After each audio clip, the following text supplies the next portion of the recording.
నిర్ణయం అనే చక్కటి కథను మనం ఇప్పుడు విందాం. ఇది తిరుమల శ్రీ గారు రచించారు. నా ఇల్లు ధర్మసత్రం కాదు, దారిన పోయే దానీయులందరినీ తీసుకొచ్చి మేపటానికి. ఆ ముసలాన్ని వెంటనే ఇంటి నుంచి పంపించేయకపోతే నువ్వే ఇంటి నుంచి వెళ్లాల్సి వస్తుంది. అనిల్ చిందులు తొక్కుతూ ఉంటే నిర్ఘాంతపోయాను నేను. ఎందుకంత ఓవర్గా రియాక్ట్ అవుతున్నాడో అర్థం కాలేదు నాకు. నా ఇల్లు నిజమేనా? ఆ ఇల్లు మా ఇద్దరిది కాదా? దాని మీద నాకేమీ హక్కు లేదా? ఆ సంసారంలో, అతని జీవితంలో నాకు సమాన పాత్ర ఉందని అతడు ఎప్పుడు గుర్తిస్తాడు? పాపమండి, అల్జీమర్స్ వ్యాధితో బాధపడుతూ ఇంటి నుంచి తప్పిపోయి వచ్చిన 70 ఏళ్ల వృద్ధుడు అనాథలా వీధుల్లో తిరుగాడుతుంటే మానవతా దృక్పథంతో ఇంటికి తీసుకొచ్చాను. అది తప్ప? అతని తాలూకు వాళ్లను కనిపెట్టి అతన్ని వారికి అప్పగించేంత వరకు 1-2-3 రోజులు ఆ పెద్దాయనకు మన ఇంట్లో ఆశ్రయం ఇస్తే మనకు కలిగే కష్టము నష్టము లేవుగా అని సౌమ్యంగా అన్నాను నేను. గెస్ట్ రూమ్ తలుపులు మూసున్నా అతని తలుపులు ముసలాయనకి ఎక్కడ వినిపిస్తాయో అని బెడ్రూమ్ తలుపులు మూసివేశాను. గత రాత్రి అనిల్ ఇంటికి ఆలస్యంగా వచ్చాడు. ఫ్రెండ్స్ ఎవరో డ్రింక్ పార్టీ ఇచ్చాడంటూ. ఆ సమయంలో ఆ అతిథి గురించి ప్రస్తావించడం సందర్భం మంచిది కాదని ఊరుకున్నాను. మార్నింగ్ చెప్తే ఇది అతని స్పందన. అతను చూసిన చూపులకే శక్తి ఉంటే ఆ పాటికి బూడిదైపోయేదాన్ని నేను. తన మాటకి ఎదురు చెప్పడం ఇష్టం లేదు అతనికి. బాగా పురుషాహంకారం తనకి. నేను తిరిగి వచ్చేసరికి ఆ ముసలాడి ఇంట్లో ఉండకూడదు అన్నాడు. ఈసారి ఇంటికి తీసుకొచ్చావంటే ఎవరినైనా నీవు కూడా వీధిన పడాల్సి వస్తుంది అన్నాడు. సూట్ కేసు తీసుకొని రుసరుసా నడిచి వెళ్ళిపోయాడు. నిస్సత్తువుగా బెడ్ పైన వాలిపోయాను నేను. నా పరిస్థితి ఏమిటో నాకే అజమ్య గోచరంగా కనిపిస్తుంది. 5 ఏళ్ల క్రితం అనిల్తో వివాహమైంది నాకు. పెద్దలు కుదిర్చిన సంబంధం. అప్పటికి MBA పూర్తి చేసి ప్రైవేట్ బ్యాంకులో పనిచేస్తున్నాను నేను. అనిల్కి సాఫ్ట్వేర్ కంపెనీలో ఉద్యోగం. తండ్రి లాయర్, తండ్రి గృహిణి. అక్కకి పెళ్ళైపోయింది. బాగా కలిగిన కుటుంబం.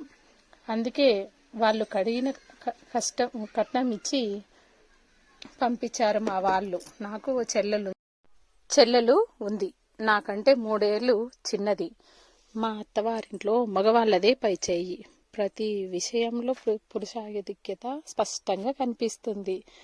ఆడవాళ్లు మగవాళ్ల మాటకు ఎదురు చెప్పడానికి వీల్లేదు. అదే చెట్టు కొమ్మే కదా అనిల్ కూడా. అలాగే ఉన్నాడు.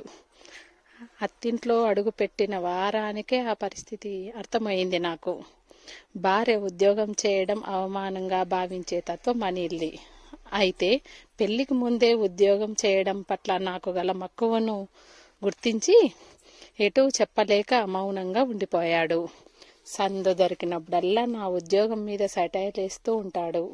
తన ఉద్యోగమే గొప్ప, నాది నథింగ్ అన్నట్టు మాట్లాడతాడు. నాకు పిల్లలంటే ఇష్టం, కానీ అప్పుడే పిల్లలొద్దంటాడు. నచ్చజెప్పబోతే ఇంకా బోలెడు వయసు ఉందిలే పిల్లల్ని కనడానికి అని కసురుకుంటాడు. ఏం చేద్దాం మరి? ప్రతిదానికి తన మాటే చెల్లాలనుకుంటాడు, చెల్లించుకుంటాడు. పిల్లలకు చదువు చెప్పడం అంటే చాలా ఇష్టం నాకు. అందుకే స్టడీ లీవ్ తీసుకొని B.Ed, ఆ తర్వాత M.Ed చేసి లెక్చరర్ ఉద్యోగం చేసి UG పరీక్ష రాసి ర్యాంకు తెచ్చుకున్నాను. ఓ ప్రభుత్వ కళాశాలలో లెక్చరర్ ఉద్యోగం రాగానే బ్యాంక్ ఉద్యోగం వదిలేశాను. అప్పుడు అనిల్ విసిరే వ్యంగ్యాస్త్రాలు మరీ ఎక్కువయ్యాయి. ఎక్కువ జీతం ఉద్యోగం వదిలేసి తక్కువ జీతం వచ్చే ఉద్యోగం చేయడం మూర్ఖత్వం అంటాడు. మేడం అనే పిలుపుతో ఆలోచన నుంచి బయటపడ్డాను నేను. పనిపిల్ల ముసలాయనకు స్నానం అయిపోయిందట. లుంగి అని చొక్కా తొడుక్కుని వచ్చాడు. భోజనానికి సిద్ధం చేయమని పనిపిల్లకు చెప్పాను. ఆ ముసలాయనకు 60 ఏళ్లుంటాయి. సన్నగా పొడుగ్గా ఉన్నాడు. మంచి కుటుంబం నుంచి వచ్చిన వాడిలాగా ఉన్నాడు. నన్ను ఎవరు ఏమిటి అని అడగకుండా బుద్ధిగా చెప్పినట్లు విన్నాడు. తన వివరాలు అడగబోతే శూన్యంలో చూస్తున్నాడు. ఆయన అవసరాలను చూడడమే కాక ఆయన్ని జాగ్రత్తగా కనిపెట్టి ఉండే బాధ్యతను పని పిల్లకు అప్పగించాను. ఆ పెద్ద ఆయన ఫోటో తీసి లోకల్ పోలీస్ స్టేషన్లోనూ టీవీ ఛానల్స్లోనూ ఇచ్చాను. వార్తాపత్రికల్లో కూడా ప్రచురించాను. ఫలితంగా 3వ రోజున ఆయన కొడుకు కొడలు వచ్చారు. వారిది పొరుగురట, రైతు కుటుంబం. 5-6 రోజుల క్రితం సిటీలో ఒక పెళ్లికొచ్చారట. కొంతకాలంగా తండ్రి అల్జీమర్ డిసీజ్తో బాధపడుతున్నాడట. తప్పనిసరిగా పెళ్లి తీసుకురావాల్సి వచ్చిందట. పెళ్లి సందర్లో కాస్త పరగ్గా ఉండటంతో ఆయన బయటికి వెళ్ళిపోయాడట. తండ్రి కనిపించకపోవడంతో 2 రోజుల నుంచి సిటీ అంతా వెతికారట. పోలీస్ స్టేషన్లో కంప్లైంట్ కూడా ఇచ్చారట. ఏ సంబంధం లేకపోయినా తండ్రిని ఆదుకొని సురక్షితంగా తమకు అప్పగించినందుకు మరీ కృతజ్ఞతలు తెలుపుకున్నారు దంపతులు. పెద్ద ఆయన క్షేమంగా తన కుటుంబాన్ని చేరుకోగలిగినందుకు చాలా సంతోషం కలిగింది నాకు. రాను రాను అనిల్ ప్రవర్తన రుచించడం లేదు నాకు. అతని ఓవర్ డేరింగ్ యాటిట్యూడ్ సహించడం కష్టంగా ఉంటోంది. ఇద్దరం ఉద్యోగాలు చేస్తున్నాము. ఇద్దరం ఉదయమే వెళ్ళి సాయంత్రం తిరిగి వస్తాము. అయినా అతనికి ఏ లోటు కలగకుండా అన్నీ అమర్స్తూ ఉంటాను. అతని నుండి నాకు చిన్న సహాయం కూడా లభించదు. అప్పటికీ ఏదో ఒక దానికి నా మీద చిర్రుబుర్రులాడుతూ ఉండటం చికాకు కలిగిస్తూ ఉంటుంది నాకు. నా ఇబ్బందిని గురించి వివరించకపోతే అతను చెప్పేది ఒకటే, ఆ బోడి ఉద్యోగం మానేసి ఇంటి పట్టున ఉండు. ఓ ప్రభుత్వ కళాశాలలో లెక్చరర్ని నేను. ఉపాధ్యాయ వృత్తి అంటే తేలిక భావ అతనికి. ఉపాధ్యాయ వృత్తి పవిత్రమైనది. It's a Nobel profession. తల్లిదండ్రులు మనం చదువుకునే దానికి అవకాశం కల్పిస్తే మనకు విద్యా బుద్ధులు జీవితాన్ని సమర్థవంతంగా ఎదిగేలా చేసేది ఉపాధ్యాయులే అని చెప్పాను. అతను నన్ను నీరసంగా చూసి, గొప్ప ఉద్యోగం వెలగబెడుతున్నావులే, పెద్దగా ఫీల్ అయిపోకు, నా జీతంలో నీ జీతం సగం కూడా లేదు అన్నాడు. బ్యాంకులో లోన్ తీసుకొని కారు కొన్నాము. నిజానికి ఆ లోనికి సంబంధించిన ఈఎంఐలు నా జీతంలోనే కడుతున్నాను. అనిల్ పనిచేసే కంపెనీకి వెళ్లే దారిలోనే నా కాలేజ్ ఉంది. ఉదయం నన్ను కాలేజీ దగ్గర దింపి తాను ఆఫీస్కి వెళ్ళొచ్చు. సాయంత్రం వచ్చేటప్పుడు నన్ను పికప్ చేసుకోవచ్చు. కానీ అలా చేయటం అతని మేల్ యుగోని గాయపరుస్తుంది. తాను వాడిన పాత స్కూటర్ని నా మొహాన పడేసి కారును తాను వాడుతున్నాడు. కానీ హెవీ ట్రాఫిక్లో స్కూటర్ పైన కాలేజీకి వెళ్ళి రావడం చాలా కష్టంగా ఉంది నాకు. అంతకుముందు సిటీ బస్లో వెళ్ళేదాన్ని, అదే బెటర్ అనిపిస్తోంది. మాంగల్య బంధం అయితే ఏర్పడింది, కానీ మా మనసులు మాత్రం ముడివేసుకోలేకపోయాయి అనిపిస్తుంది. ఏ విషయంలోని మా అభిప్రాయాలు కలవకపోవడం ఆశ్చర్యకరమే కాక దురదృష్టకరం కూడాను. నాకు కొంచెం చారిటీ పిచ్చి ఎక్కువ. అది అనిల్ మాటల్లో. కలిగినంతలోనే ఏదో ఒక రూపంలో సహాయం చేయటం నాకు అలవాటు. కానీ అనిల్కి అది అస్సలు ఇష్టం ఉండదు. అభాగ్యులని ఆదుకునే బాధ్యత ప్రభుత్వంది అంటాడు. సమాజం మనకిచ్చిన దాంట్లో కొంత తిరిగి ఇవ్వడంలో తప్పు లేదు అన్నది నా వాదన. పెద్ద ఖర్చులను నా బోర్డు జీతం నుంచి చేయించడం మాత్రం తన పురుషాంకారం అడ్డుపడదేమో. మ్యారేజ్ అంటే సర్దుబాటుతనం అంటారు. ఎప్పుడు ఆడదే సర్దుకుపోవాలా? ఓసారి నా కొలీగ్ ఒక ఆమె బర్త్డే పార్టీకి ఆహ్వానించింది నన్ను. సాయంత్రం కాలేజీ ముగియగానే స్టాఫ్ అంతా కలిసి ఆమె ఇంటికి వెళ్ళాము. వెళ్లే ముందు అనిల్కి ఫోన్ చేసి చెప్పాను,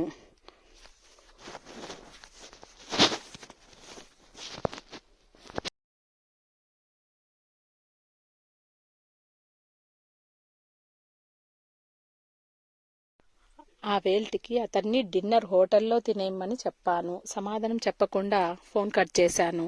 పార్టీ నుంచి ఇంటికి వచ్చేసరికి రాత్రి 10 గంటలయ్యింది. అనిలుడే అయ్యాడు. పార్టీలు అందరితో కలిసి స్టెప్పులు వేస్తూ ఉంటే ఇల్లు మొగుడు జ్ఞాపకం రాలేదనుకుంటాను అన్నాడు వ్యంగ్యంగా. తెల్లబోయాను నేను. పార్టీ అన్నాక కాస్త వెనుక ముందు అవుతుంది కదండి అన్నాను. ఖర్చు లేకుండా కోపం వచ్చేస్తుంది అతనికి. పార్టీలు ఫ్రెండ్స్ అంటూ ఆడిది అర్ధరాత్రి వరకు తిరుగుతూ ఉంటే ఇంట్లో మొగుడికి ఎవరు వంట చేసి పెట్టేది? ఆ మాత్రం ఇంగిత జ్ఞానం ఉండక్కర్లేదు అంటూ అరిచాడు. అదేమిటి, ఈ పూటకు మిమ్మల్ని హోటల్లో తిన్నమన్నాను కదా, ఉండండి క్షణాల్లో వండేస్తాను అన్నాను. ఏం అవసరం లేదు అన్నాడు అని వెళ్ళి పడుకున్నాడు. నాకేమో పడుకున్నానే గాని నిద్ర పట్టడం లేదు. ఎన్నోసార్లు చెప్పకుండా తాను పార్టీలకు వెళ్ళి అర్ధరాత్రి దాటాక ఇంటికి వస్తూ ఉంటాడు. ఒక్కొక్కసారి తాగొచ్చేవాడు. ఫ్రెండ్స్ డ్రింక్ పార్టీ ఇచ్చాడనేవాడు. ముందుగా తెలియక వంట చేసి అతని రాక కోసం ఎదురు చూస్తూ తినకుండా కూర్చునేదాన్ని. ఫోన్లు చేస్తే కాల్స్ కట్ చేస్తాడు. వచ్చాక అడిగితే, ఏ అన్నీ నీకే చెప్పాలా, ఎక్కడికి వెళ్ళేది, నీ పర్మిషన్ తీసుకోవాలా అంటూ ఎగిరి పడతాడు. తినబుద్ధి కాక ఆ రాత్రికి అలాగే పడుకునేదాన్ని. నా చెల్లెలకు పెళ్లి సంబంధం కుదిరింది. ఎంగేజ్మెంట్కు నేనొక్కదాన్నే వెళ్ళటం అయ్యింది. అనిల్ తనకు ఖాళీ లేదనడంతో ఒక్కదాన్నే వెళ్ళాను నేను. సరిత నాకంటే అందంగా ఉంటుంది. ఒక పెద్ద కంపెనీలో పనిచేస్తోంది. జీతం బాగానే వస్తుంది. అత్తవారు కోటీశ్వరులట. కోడలు ఉద్యోగం చేయవలసిన అవసరం లేదని మానేయమన్నారట. అది ఆనందంగా ఒప్పుకుంది. విద్య నేర్చింది విజ్ఞానం కోసమే కాదు పిచ్చి మొద్దు, దాన్ని సమాజాభివృద్ధికి వినియోగించడానికి కూడా అని చెప్పాను. నవ్వేసి ఊరుకుంది. అనిల్ది ద్వంద్వ వైఖరి, డ్యూయల్ పర్సనాలిటీ. అందుమూలంగా నేను అనుభవించే బాధ నా మదిని నిరంతరం తొలుస్తూనే ఉంటుంది. ఎవ్వరికీ చెప్పుకోలేని సమస్య నాది. అమ్మతో పంచుకొని కొంతవరకైనా నా మనోభారాన్ని తీర్చుకోవాలనిపించింది. అయితే అమ్మ స్పందన నేను ఊహించిన దానికి భిన్నంగా లేకపోవడంతో పెద్దగా అబ్బురపడలేదు నేను. అతను మగాడే, ఆడవాళ్ళం మనమే సర్దుకుపోవాలి, ప్రతి చిన్న విషయాన్ని భూతద్దంలో చూసుకొని బాధపడకూడదు అంది అమ్మ. ప్రతియే ప్రత్యక్ష దైవం కాలం నాటిది మా అమ్మ.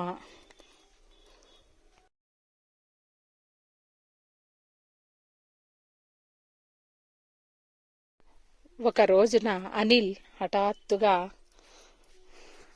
జర్మనీలోని కంపెనీలో ఒక జాబ్ ఆఫర్ వచ్చిందట.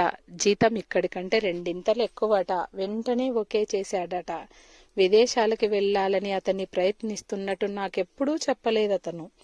డబ్బు కోసం అయిన వాళ్ళందరినీ వదిలి విదేశాలకు వెళ్ళటం నాకు ఇష్టం లేదు. నా ఉద్యోగం నాకు సంతృప్తిని, సంతోషాన్ని ఇస్తోంది. ఇక్కడ నాకు ఒక ఐడెంటిటీ ఉంది. నన్ను నమ్మిన సమాజం ఉంది. పరాయి దేశంలో అగంతరాగ లెక్క జీవితం గడపడం నాకు ఇష్టం లేదు. అదే మాటంటే తొక్కిన త్రాచులా లేచాడతను. నాకు నా కెరీరే ముఖ్యం. బంధువులు ఎక్కడికి పోరు. పలకరించుకోవడానికి సెల్ ఫోన్లు, స్కైపులు ఉంటాయి. నీ అనాకాని ఉద్యోగం ఎక్కడైనా దొరుకుతుంది. డోంట్ బీ సిల్లీ అన్నాడు.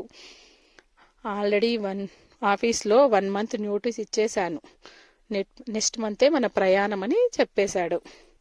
నా పెళ్లి నాటికి నా జీతం 30,000, అతనిది 20,000. అయినా నా జీతం ఎక్కువని తనిత తక్కువని నేను ఎప్పుడూ ఆలోచించలేదు.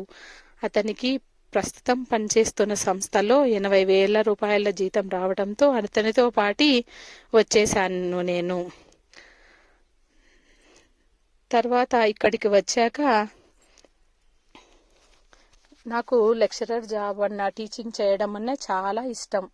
తర్వాత ఇక్కడికి వచ్చాక నేను లెక్చరర్గా ఇక్కడికి వచ్చాకనే జాబ్ చేస్తున్నాను. అప్పుడు అనిల్ నన్ను ఉద్యోగంలో చేరొద్దన్నాడు. నేను వినిపించుకోలేదు. బ్యాంక్ ఉద్యోగం కాబట్టి సులభంగా వదిలేశాను. కానీ ఇది నా మనసుకు నచ్చిన పని. వదులుకోవడానికి నిరాకరించాను. జీతం మునుపటి కంటే 10,000 తక్కువే. కానీ నాకు బాధ అనిపించలేదు. గతాన్ని విస్మరించి నా ఉద్యోగాన్ని, జీతాన్ని తక్కువ చేసి మాట్లాడినప్పుడు నాకు కొంచెం బాధ కలుగుతుంది. కానీ ఇప్పుడు తన కెరీరే ముఖ్యమన్నట్లు మాట్లాడుతున్నాడు. జర్మనీ ఇచ్చే డబ్బు ముందు భార్య కూడా ఎక్కువ కాదు అని చెప్తున్నాడు. కానీ నాకు ఒళ్ళు మండుతోంది అతను మాట్లాడే మాటలు చూస్తుంటే. సెల్ ఫోన్లు చాలా దూరం పెంచేశాయి. ఆ మెకానికల్ లైఫ్లో భార్యాభర్తలు నెలకోసారి కలుసుకొని అన్నిటినీ వదిలి రావడానికి నాకు మనసు అంగీకరించడం లేదు అన్నాను. నేను ప్రాధేయపడకుండా కొద్దీ అతను ఇంకా రెచ్చిపోవడం మొదలుపెట్టాడు. నీ పంతులమ్మ ఉద్యోగం ముఖ్యమనుకుంటే డెసిషన్ నువ్వే తీసుకో. మొగుడు ముఖ్యమా లేకుంటే నీ ఉద్యోగం ముఖ్యమా అని చెప్పాడు. ఆ రాత్రి నేను ఏడుస్తూ ఉండిపోయాను. కాలగమనంలో 15 ఏళ్లు దొల్లిపోయాయి. ఇప్పుడు నేను ఒక కాలేజీకి ప్రిన్సిపాల్ని. బాధ్యతతో పాటు జీతం కూడా ఎక్కువే. ఇంట్లో కంప్యూటర్ సిస్టమ్ ముందు కూర్చొని పని చేస్తూ ఉంటే హాయ్ మమ్మీ అని పరిగెత్తుకుంటూ వచ్చింది వెన్నెల. నా కూతురు, నా ఎడారి జీవితంలో కాచిన వెన్నెల. ప్రేమగా ముద్దు పెట్టుకున్నాను. హోంవర్క్ ఉంది మమ్మీ అంటూ తన గదికి పరిగెత్తింది. వెన్నెలకు 13 ఏళ్లుంటాయి. 8th క్లాస్ చదువుతోంది. పసితనంలోనే పోలియో వచ్చిన కారణంగా ఎడమకాలు చిన్నగా ఈడుస్తుంది. నా దృష్టి అప్రయత్నంగా గోడకున్న అనిల్ ఫోటో మీద పడింది. అప్పుడే జ్ఞాపకాల్లోకి వెళ్ళాను నేను. కానీ ఆ రోజు మా ఎడబాటుకి కారణమయ్యింది. ఆ రోజు ఒక ముఖ్యమైన మలుపు తిరిగిన రోజు. ఆ రోజు తను అన్న మాట, నేను కావాలో ఉద్యోగం కావాలో అన్న మాట నన్ను చాలా బాధ పెట్టింది. ఏ స్త్రీ కూడా తన సంసారాన్ని విచ్ఛిన్నం చేసుకోవడానికి అంగీకరించదు. కానీ పెళ్ళైనప్పటి నుంచి తన ప్రవర్తనను ఆలోచిస్తూ కూర్చున్నాను. అడుగడుగునా తన పురుషాంకారమే గుర్తుకొస్తోంది నాకు. ఆడది కూడా ఒక మనిషేనని, ఆమెకు కూడా వ్యక్తిత్వం, ఆత్మగౌరవం ఉంటాయని గుర్తించని అతను, అతని చదువు వేస్ట్ అని అనుకున్నాను. ఎప్పటికైనా మారకపోతాడా అని ఎదురు చూస్తూ వచ్చాను. చదువుకు సంస్కారానికి సంబంధమే లేదని నిరూపించాడు. కఠినతరమైన, దురదృష్టకరమైన ఆ నిర్ణయం తీసుకోక తప్పలేదు నేను. స్త్రీకి సంసారం అనే ఆలంబన అవసరమే, కానీ అదే ముఖ్యం కాదు. వ్యక్తిత్వం, ఆత్మాభిమానం కోల్పోయి జీవోత్సవంలా బ్రతకడం కంటే ఒంటరి జీవితమే ఉత్తమం అనిపించింది నాకు. అలాంటి నిర్ణయం తీసుకుంటానని ఎదురు చూడలేదేమో. మొదట నిశ్చేష్టుడయ్యాడు. తర్వాత వంకరగా నవ్వాడు. విషయం తెలిసి అమ్మా నాన్న పరిగెత్తుకొచ్చారు. భర్తే ముఖ్యం అంటూ నాకు బ్రెయిన్ వాష్ చేయడానికి విఫల ప్రయత్నం చేశారు. నెలనాళ్ల తర్వాత నాకు గుడ్ బై చెప్పి ఒంటరిగా జర్మనీకి వెళ్ళిపోయాడు అనిల్. ఆ తర్వాత ఓ ఫోన్ కాల్ కూడా చేయలేదు. అతని సంగతులేమీ తెలియలేదు నాకు. ఏ మార్పైనా అడ్జస్ట్ అవ్వడానికి కొంత సమయం పడుతుంది. అన్నిటికీ సమాధానం కాలమే చెప్తుంది. కేవలం మనుగడే ముఖ్యం కాదని, జీవితానికి ఒక పరమార్థం ఉండాలని ఆలోచించాను. ఆ ఆలోచనల నుంచి ఉద్భవించిందే వి కేర్ ఆశ్రమం. అల్జీమర్స్ మూలంగా ఇంటి నుంచి తప్పిపోయి వచ్చిన వృద్ధులను ఆదుకోవటం, వారిని వారి కుటుంబాలకి అప్పగించడం, కుటుంబాలను కనిపెట్టలేని సందర్భాలలో ఆశ్రమంలోనే వారికి వసతి సదుపాయాలు కల్పించి ఆదరించడం, ఇవి మా సంస్థ యొక్క ముఖ్య ఉద్దేశం. పలువురు ఔత్సాహికులు వీకేర్లో వాలంటీర్స్ కావడం మంచిదయ్యింది. రెగ్యులర్ స్టాఫ్స్కి నెల జీతాలు అందిస్తుంటాను. ఆశ్రమం కోసం నా జీతంలో సగభాగం కేటాయించాను. దానికి తోడు సంస్థ యొక్క సేవలను గుర్తించి కొందరు ఉదారులు విరాళాలు కూడా ఇవ్వడం సాగారు. ఈ చాలా కాలం నుంచి మంచి పేరు తెచ్చుకుంది వీకేర్ సంస్థ. అనిల్ వెళ్ళిపోయిన 2 ఏళ్లకు ఓ అనాథాశ్రమానికి వెళ్ళి ఒక పాపని తెచ్చుకున్నాను. కనుముక్కు తీరు బాగున్నా అందరినీ చూపించారు నాకు. కానీ పోలియోతో ఉన్న ఒక చిన్న పాప నా వైపు చూస్తూ నవ్వడం గమనించి నేను ఆ పాపను కావాలన్నాను. అందరూ ఆశ్చర్యపోయారు. ఎవరైనా బాగున్న పిల్లని కోరుకుంటారు కానీ నువ్వు అలా ఉన్న అమ్మాయిని ఎలా తీసుకుంటావు అన్నారు. పాపకు పోలియో కావడం వల్ల కానీ నేను వెన్నెల అని పేరు పెట్టి నా ఎడారి జీవితంలో వెన్నెల కావాలన్నదే నా ఆకాంక్ష. అమ్మ అంటూ పాప నా చెంగు పట్టుకొని తిరుగుతూ ఉంటే వినూత్న అనుభూతి, అవ్యక్తమైన ఆనందం కలిగింది నాలో. నా జీవితానికి కొత్త వెలుగుని తెచ్చింది వెన్నెల. సెల్ ఫోన్ మోగడంతో ఉలిక్కిపడి ఆలోచనలో నుంచి బయటపడ్డాను. అటువైపు కేర్ టేకర్ ఓ పెద్ద ఆయన నెక్లెస్ రోడ్లో తిరుగుతూ ఉంటే గుర్తించి ఆశ్రమానికి తీసుకొచ్చారట. వాలంటీర్ ఒకరు వెన్నెలను చూసుకోమని ఆయాకు చెప్పి ఆశ్రమానికి బయలుదేరాను. నేను అక్కడ కొత్తగా వచ్చిన వృద్ధుల్ని చూసి ఉలిక్కిపడ్డాను. ఆయన ఎవరో కాదు, అనిల్ తండ్రి, నా మామగారు. నన్ను గుర్తుపట్టలేదు ఆయన. తనలో తానే ఏదో మాట్లాడుకుంటున్నారు. దుస్తులు మాసున్నాయి. ఆయన్ని ఇంటికి తీసుకొచ్చాను. స్నానం చేయించి భోజనం పెట్టాను. చిన్నపిల్లల్లా తిన్నాడు. ఆయన పడుకున్నాక అత్తవారి ఇంటి నెంబర్కు పాత డైరీలో వెతికి పట్టుకుని ఫోన్ చేశాను. అన్నేళ్ల తర్వాత చేస్తున్నానేమో కించిత్ ఉద్రిక్తతను గురయ్యాది. అత్తయ్య ఎంతో బాధతో మాట్లాడడం మొదలుపెట్టింది. మామగారు నా దగ్గర ఉన్నట్లు చెప్పాను. 2 ఏళ్ల క్రితం ఆ వ్యాధి సంక్రమించిందట ఆయనకు. ప్రాక్టీస్ మానేశారట. అప్పుడప్పుడు అలా తప్పిపోతుంటారట. 4 రోజుల క్రితం స్పెషలిస్ట్ కన్సల్టేషన్ నిమిత్తం హైదరాబాద్కి వచ్చారట. ఎలాగో మిస్ అయిపోయారట. మర్నాడు కాలేజీకి సెలవు పెట్టేశాను. బ్రేక్ఫాస్ట్ చేస్తూ ఉండగా మా పెళ్లినాటి ఫోటో ఆల్బమ్ మామగారికి చూపించి ఎవరినైనా గుర్తుపడతారేమో అని ప్రయత్నించాను. శూన్యంగా చూశారంతే. మధ్యాహ్నానికల్లా వచ్చేశారు అత్తయ్య గారు తన తమ్ముడిని కూతుర్ని తీసుకొని. వాళ్ళని గుర్తుపట్టలేదు ఆయన. అనిల్ గురించి అత్తయ్య గారు చెప్తున్న విషయాలు పెద్దగా విస్మయం కల్పించలేదు నాకు. జర్మనీ వెళ్ళిన కొత్తలో అప్పుడప్పుడు ఇంటికి ఫోన్ చేసేవాడట. ఒకసారి హఠాత్తుగా ఒక జర్మనీ యువతితో కలిసి ఇండియాకి వచ్చాడట. ఆమె తన కొలీగ్ అని, ఆమెని పెళ్లి చేసుకోబోతున్నానని చెప్పాడట. భార్య ఉండగా మరొక పెళ్లి చేసుకోవడం తగదని తండ్రి తిట్టాడట. అది తన జీవితం తన ఇష్టం అంటూ తెగదింపులు చేసుకుని వెళ్ళిపోయాడట అనిల్. అది జరిగి 10 ఏళ్ళు అవుతోందట. అప్పటి నుంచి అత్తయ్య గారికి మామయ్య గారికి మనోవ్యధతో ఆరోగ్యం క్షీణించింది అని అన్నారు. నా వీకేర్ ఆశ్రమం గురించి తెలుసుకొని మనస్ఫూర్తిగా అభినందించారు అత్తగారు. అప్పుడే స్కూల్ నుంచి వచ్చిన వెన్నెల మమ్మీ అంటూ పరిగెత్తుకుంటూ వచ్చింది. నా మెడకు చుట్టుకోయి ముద్దులు పెడుతూ ఉంటే చిన్నగా నిట్టూర్చింది ఆవిడ. నిన్ను దూరం చేసుకున్న మేము దురదృష్టవంతులమమ్మా అంది. మర్నాడు వాళ్ళ మామగారిని తీసుకెళ్తూ ఉంటే ఎయిర్పోర్ట్లో వీడుకోలు పలికాను నేను. కథ సమాప్తం.